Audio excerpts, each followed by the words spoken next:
Kumusta mga kaboxing? This is Boy Kalawang TV. So panalo nga po kahapon itong si Janibek Alimkhanuly matapos po nitong talunin si Andre Mikhailovich via 9th round technical knockout.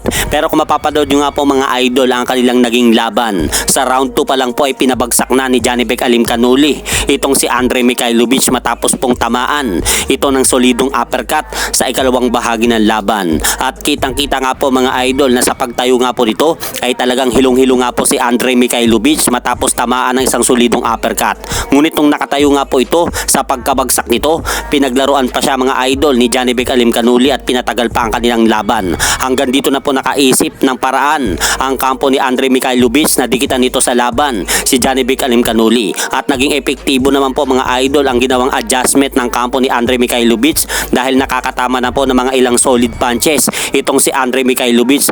Ngunit mga idol, pagsapit nga po ng ikasyam na round, dito na po muling tinamaan ng isang solidong uppercut si Andre Mikhailovich upang mapasandal nga po ito sa gilid ng lubid at talagang hilong-hilong nga po ito. Kaya dito na po inawat ng referee ang kanilang laban. Kaya panalo nga po mga idol si Janibek Alimkhanuly via 9th round technical knockout at tagumpay nga po nito na depensahan ang kanyang mga titulo sa kanyang number 1 challenger. At tumabante na rin po ang kartade ni Janibek Kasaksay Alimkhanuly sa 16 wins no losses with 11 knockout. Habang ito naman po mga idol ang unang talo ni Andre Mikhailovich sa kanyang buong professional boxing career dahil bumagsak na nga po ang kartada nito sa 21 wins, 1 loss with 13 knockout.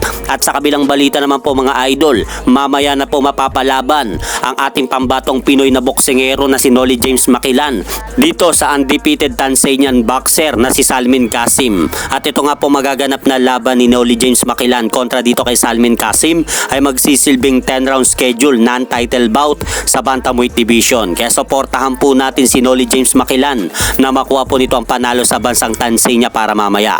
At hanggang dito na lang po muna ang aking update sa mga aganapan sa mundo ng boxing. At syempre mga idol, huwag nyo rin pong kalimutan, pakisuportahan nyo naman po muna ang ating munting channel. Maraming salamat po.